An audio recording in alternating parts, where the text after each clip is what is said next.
দাদু আমাদের নানু আমাদেরকে যে খাবারের গল্প বলতেন সেই গল্প আজ শুধু গল্পই হয়ে গেছে। কিন্তু কেন? হয়তো আমরা অনেক বেশি চাই, হয়তো আমরা অনেক বেশি খেতে চাই, হয়তো আমরা অনেক বেশি খেতে চাই না। কারণটা আসলে কি? আমাদের স্বাস্থ্য আর আমাদের খাদ্য, এ নিয়েই আজ আমাদের গল্প। তাহলে চলুন আমরা গল্পটা দেখে আসি।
একদিন পোড়া রুটি খাইলে কি হয়?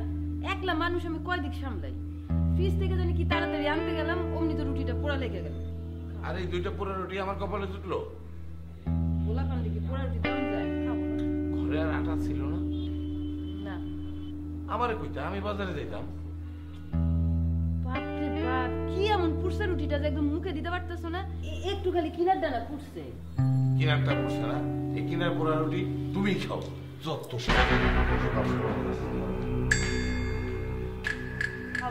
মা, তুমিও না পারো। আবার পাতে পুরা জুড়ে রুটি দেওয়ার দরকার কি আছে? আমারই দিতা, আমি খাই। তুমি খাও। সারাটা জীবন জ্বালাইছে আমার তোমার বাপে। আজকে রুটি পোড়া পাইছে, কাল তরকারি চুল পাইছে। আরে আমি এই খাওয়ান রেখে দাও, অভ্যাস তো তার আজকে নতুন না। আবার মন জানা শোনা তুমি আবার পাতে কেলেগা যেটা দিলা আমার এটা, আমি তার খাওয়ানটা আইতাম না। তুমি এখন জলদি জলদি খায় উঠো। তোমার আব্বা ঠিকই দোকান গিয়ে নাস্তা খায় নিবে। তুমি তো আর দোকান গিয়ে নাস্তা খেতে পারবে না। তুমি এখন জলদি খাও। তাছাড়া সন্তানের পাতে পোড়া রুটি দিতে নাই বাবা। এসব কথা তোমরা যে কই পাও? পাই, আমরা পাই। তুমি এখন জলদি জলদি খায় উঠো। খায়া গিয়া পড়তে বসো। বাজান, তুমি মার দুঃখ বুঝাইতে না বাবা। তোমারে কিন্তু অনেক বড় চাকরি করণ লাগবে, বুঝছো? ওই বাপটার মতন ফলের ব্যবসা করলো না। মামা যে চেষ্টাই করতাম। জলদি খাও। আর একটু দিন চাইছে, এটা নিবা? এটা পুড়ছে।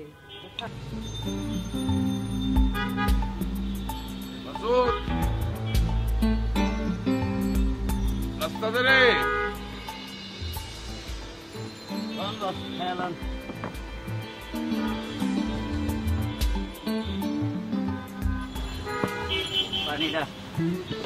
ভাবি কি তাইলে আজকেও নাস্তা দেয় নাই? বস না রে, বাবির কি আর আমার দিকে নজর আছে?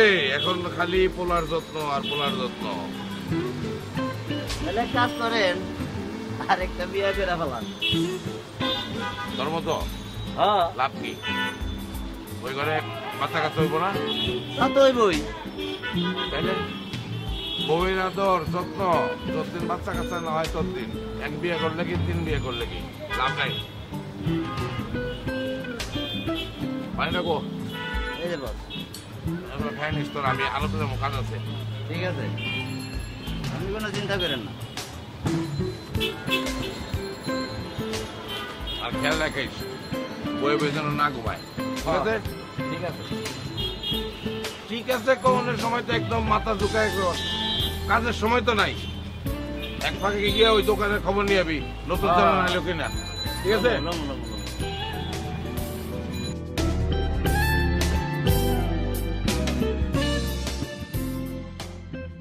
না পা, আরে না, পোলার পরীক্ষা হলে তারপর যাবো না বেড়াইতে।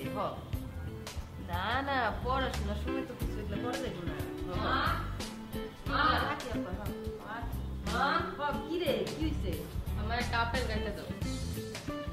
খিদা লাগছে তোর? হ্যাঁ। আপেল তো ঘরে নাই রে বাজান। কালকে রাইতে তো তোর বাবাই কোনো ফল ফ্রুট আনে নাই। তা আমি কি একটু তোর নুডলস বানাই দিই? না না, আমার আপেল খেতে মন চাইতেছে। আপেলই খাবি? তাহলে তুই এক কাজ কর বাবা, একটু আব্বার দোকানে যা, কটা আপেল নিয়ে আয় যা। আচ্ছা যাইতেছি। একটু ঘুরা ঘুরা আসল লাগে বাইরের থেকে যা।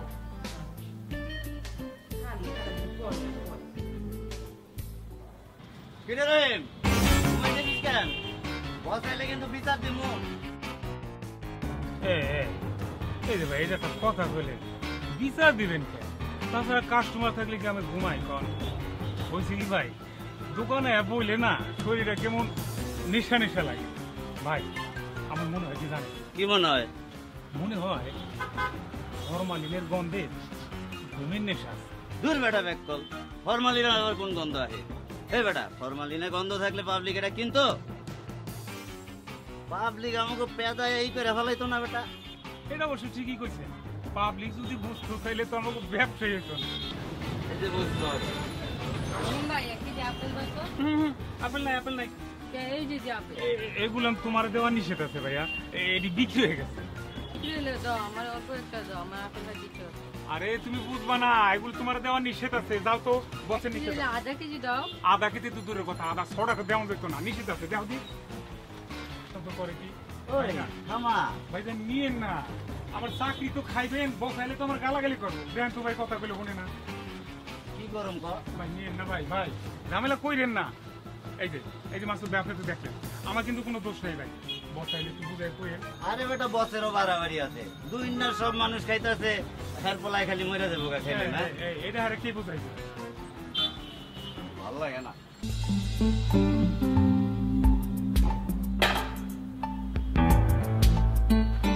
মা জানো, রহিমটা যে কি পাজি, আমাকে আপেল দিতেই চায় না। বলে এগুলা বিক্রি আপেল দেওয়া যাবে না, পরে জোর করে আনে। বাজান, তুমি জোর জবরদস্তি করতে গেলা কেন? একটু অপেক্ষা করতা, বাবা আইলে তারপর নিয়ে আইতা।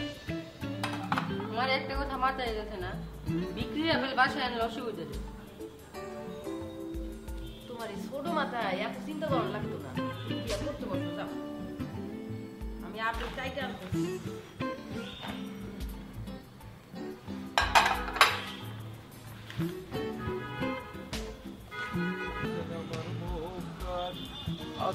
আমার ব্যারিস্টার ওই বস আইছে রে। রে বয়ে বয়ে ঘুমাস কেন? ভালো শরীরটা ভালো বস। আছে মোটামুটি। বস কিরে কিছু কবি? কাকুম, ওই আহমেদ আইছিল দোকানে আপেল নেওয়া নিয়ে। দেশ নাই তো, আজ নতুন চালান আইলে বাসার লাগে আগের থেকে কিছু আপেল আলাদা করে রাখতে হইব, বুঝছো? এটা রাহুম নেই, কিন্তু আহমেদ তো জোর করে দোকান থেকে আপেল নিয়ে গেল। জোর করে নিয়ে গেল মানে? তুই মানা করস নাই? মানা করছি, আমার কথাই শুনলো না। ভাই কও না। ওই অক্ষর এই মুহূর্তে আমার চোখের সামনে থেকে সরে যাবি। তোরা যেন এই দোকানে আর না দেখি, দূর আমার চোখের সামনে থেকে। সত্য ভাই, ওই দোকানের খবর কি? বস সব ঠিক আছে? চালান আইছে? হ্যাঁ হয়ে গেছে। এইটাকে যেন আইসে না দেখি। আয় যা যা যা।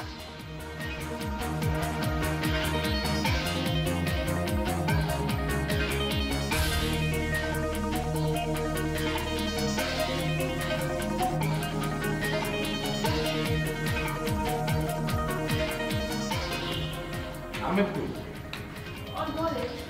তোমার কোনো দোকানে কি আপেল আনছে কেন? অসুবিধা তুমি কি বুঝবা? ওই কি আপেল খাইছে?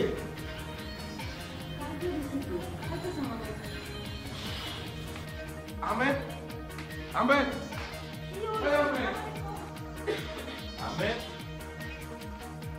রাহেলা, আমার জন্য এক কাপ চা তৈরি করো। রাখো রাখো। শোনো, এই আপেল তুমি খাইবা না। আমি রাতে তোমার লেগে ভালো আপেল আনো, তখন সেইগুলা খাইবা। কেন কি আব্বা, যে জিনিস দোকানে বেচতেছে সেটা আমি খেতে পারবো না কেন? এত কিছু বোঝার মতো বয়স তোমার হয় নাই। বাকি আপেলগুলো কই রাখছো? মার কাছে। শোনো আহমেদ, এরপর আমি দোকানে না থাকলে আর কখনো আমার অনুমতি ছাড়া কোনো ফল ফ্রুট আনবা না, বুঝছো? না বুঝি নাই। দেখছো কত বড় বেয়াদব হইছে, কত বড় সাহস, আমার মুখে মুখে কথা। আব্বা আপনি তো বুঝায় এখন নাই, বুঝায় কইলেই তো বুঝি। যে জিনিস আপনার দোকানে বিক্রি হতে সেটা আমি কেন খাইতে পারবো না? অন্যরা তো কিনা খাইতে সেটাই তো বুঝতে পারলাম না। চুপ, একদম চুপ। এই বিষয়ে আর কোনো প্রশ্ন তুই আমারে করবি না, খবরদার।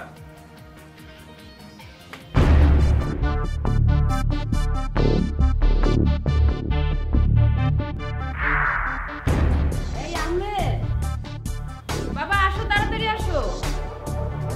কখন থেকে ডাকতেছি, আসো আসো, তাড়াতাড়ি আসো।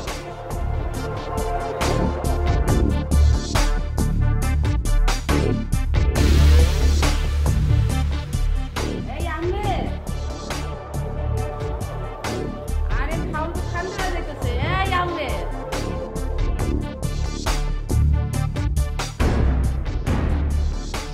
আসো।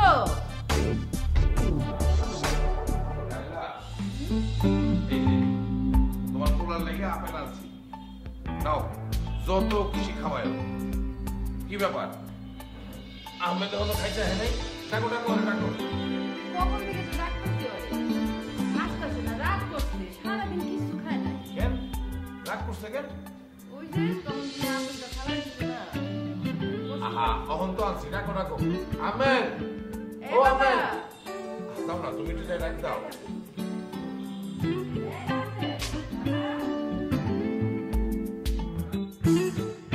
এই যে বাবা আহমেদ, আসো। রাগ করছো বলে তখন যে তোমার আপেল খাইতে দিই নাই, এগুলা ভালা না, তোমার লেগে ভালা আপেল আনছি, খাইও। আব্বা, খালি আমার কথাটাই ভাবতেছো, আর তোমার দোকান থেকে যারা আপেল কিনে লয় ফল কিনে লয় যায় হ্যাগর পোলা পানির কথা ভাববা না? ওই, এত পাগনা কথা শিখছিস করতে কেন? এগুলা ভাবনা তোর এখন বয়স হয়েছে, খাইতে আয়, বয়। না, তোমার হারামের খাওয়ান আর খামু না। কি? রাহেলা, রাহেলা, এই এদিকে এসো। দেখো, শোনো তোমার পোলায় কি কয়। কি হয়েছে? এই, তুই আয় তো আয়, আয় খাইতে বস। আয়। বস এখানে, বস বস বস বস। কখন থেকে ডাকতেছি বলে খাইতে আয় খাইতে আয়, কথা কানে যায় না তোর? তোমার সব কথা আমার কানে গেছে, এবার আমার কথাটা কান খুলে শুনে নাও। আমার আব্বা তার দোকানের ফলে ফরমালিন নামক বিষ মিশায়, যে বিষ আস্তে আস্তে মানুষের শেষ করে দেয়। আর এই ফল বীজটা আমার আব্বা অনেক টাকা লাভ করে, আর এই টাকা আমরা খাই। আজ থেকে আব্বার খাওয়ান আর খামো না। এই, এই, হায় হায়, এটা ব্যবসা, তুই ব্যবসা কি বুঝোস? ব্যবসার আমি কিছু বুঝি না আব্বা। তো আপনি যখন আমার হাত থেকে আপেলের প্লেটটা ফালাই দিচ্ছেন তখনই আমার সন্দেহ ছিল। তারপর আমি কারণটা খুঁজে বাইর করছি। কাল থেকে মজুরি কিটি করে খামো, তারপর আপনি খাওয়ান খামো না। বাজান, বাজান তুই কি জানছিস কম্পিউটার থেকে? আমারে ক না কইলে কেমনে বুঝুম? আমি তো এগুলো কিছু জানি না বাবা। তোমার আব্বা না, তোমার আব্বা কি যাই না শুনে ফলে বিষ মিশাইবো? আব্বা যদি না জানতো তাইলে আমার ওই ফলগুলা খাইতে দিত। তার মানে আব্বা যাই না শুনে ফলে বিষ মিশায়। কথা কও, কও কথা কও, এখন পোলার কথার উত্তর দাও। তুমি যাই না শুনে এমন কইরা ফলের মধ্যে বিষ মিশাইতেছো? সি সি সি সি সি। হ, আমি জানি ফরমালিন বিষ, সবাই মিশায়, তাই আমিও মিশাই। বাবা, তুই আমার চোখ খুলে দিছিস, আমি আর কোনোদিন বিষ মিশাবো না। দরকার হলে একটু কম লাভ করুন, একটু কষ্ট করে চলুন, তাও তাও বেশি লাভের আশায় আর কোনোদিন আমি ফলে ফরমালিন মিশাবো না। তোমরা তোমরা আমার মাফ করে দিও।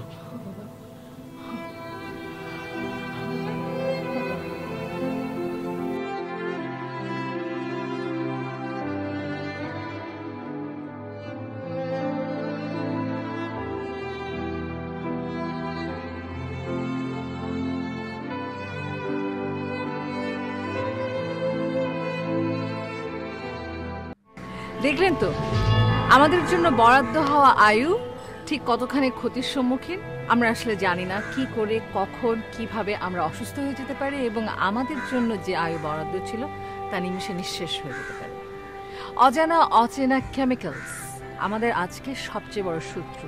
আমরা আসলে একটা স্বাভাবিক সুন্দর জীবন কিভাবে যাপন করতে পারি? আমরা যাই খাবো তাই আসলে আমাদের আয়ুকে বাড়াবে, বরং কমাবে না।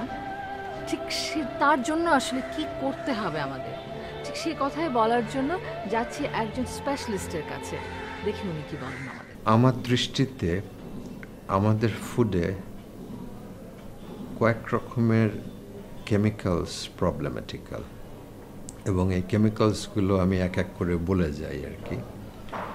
যেমন আর্সেনিক একটা পেরেনিয়াল প্রবলেম, লেড কন্টামিনেশন একটা প্রবলেম। এই লেডটা গাড়ির ধোঁয়ার বা গাড়ির এক্সস্ট থেকে আসছে, এবং পথের পাশে তরকারিওয়ালা বসে আছে, গাড়ি চলে যাচ্ছে, যে গাড়ির থেকে এক্সস্ট এমিশন হচ্ছে, সেখান থেকে এমিশন প্রোডাক্ট বাই প্রোডাক্টগুলো যার মধ্যে লেড আছে, অন্যান্য কার্সিনোজেনিক কেমিক্যাল আছে, এগুলো তরকারিওয়ালা তরকারিতে পড়ছে, বা ফলওয়ালার ফলে পড়ছে, বা রাস্তার পাশে হোটেল রেস্টুরেন্টে খাবারে পড়ছে। ফুড কালার, তরমুজের মধ্যে ইঞ্জেকশন দিয়ে লাল রং মিশিয়ে দেওয়া হচ্ছে, লিচু লাল রঙে ডুবিয়ে দেওয়া হচ্ছে, এবং এটা অ্যাকচুয়ালি ফুড কালার বলাটা ভুল হবে আমার, এটা টেক্সটাইল কালার, যেটা বডির জন্য harmful. Indiscriminate use of antibiotics, আমরা মাছের খাবারে, মুরগির খাবারে, গরু ছাগল সবার খাবারে আমরা লো ডোজে অ্যান্টিবায়োটিক দিচ্ছি, যার জন্য আস্তে আস্তে যেটা হচ্ছে আমাদের এখানকার মাইক্রো অর্গানিজমগুলো অ্যান্টিবায়োটিক রেজিস্ট্যান্ট হয়ে যাচ্ছে। আমরা বলতে পারি যে সরকার আমাদের সচেতন করে দিন, তো এটা বললে চলবে না, আমাদের সচেতন হতে হবে পরিবারের মধ্যে দিয়ে। আমাদেরকে দুই ব্যাপারে সচেতন হতে হবে। এক ব্যাপারে সচেতন হতে হবে যে কিভাবে আমরা ক্ষতিকর খাবার খাওয়াটা আমরা অ্যাভয়েড করতে পারি। আরেক ব্যাপারে সচেতন করতে হবে যে কোনো ক্ষতিকর জিনিস খাবারের মধ্যে না মেশানো। এখন আমরা আসলে কি করব? প্রোটিন বার খাবো, মোর কেমিক্যালস, তাই করব। আমরা ভুলে যাব গাওয়া ঘি দিয়ে গরম ভাত আর আলু ভর্তা খাওয়া। আমরা ভুলে যাব যেভাবে আমাদের বিশেষজ্ঞ বলছিলেন তার প্রিয় খাবার পুঁই শাক খাওয়া। আমরা কি ভুলে যাব? আমার মনে হয় তা না, বরঞ্চ আমরা সবাই মিলে ভাবতে পারি কিভাবে আমরা এই খাওয়ার অরাজকতা থেকে বাঁচতে পারি। চলুন সবাই মিলে যদি আমরা একসাথে হই, তাহলে পরিবর্তন আনা খুব বেশি কঠিন বোধ হয় না। আমাদের সাথে দর্শক যোগাযোগ করতে পারেন আমাদের নিচে লেখা ইমেইল আইডিতে। ভালো থাকুন, ভালো রাখুন চারপাশকে।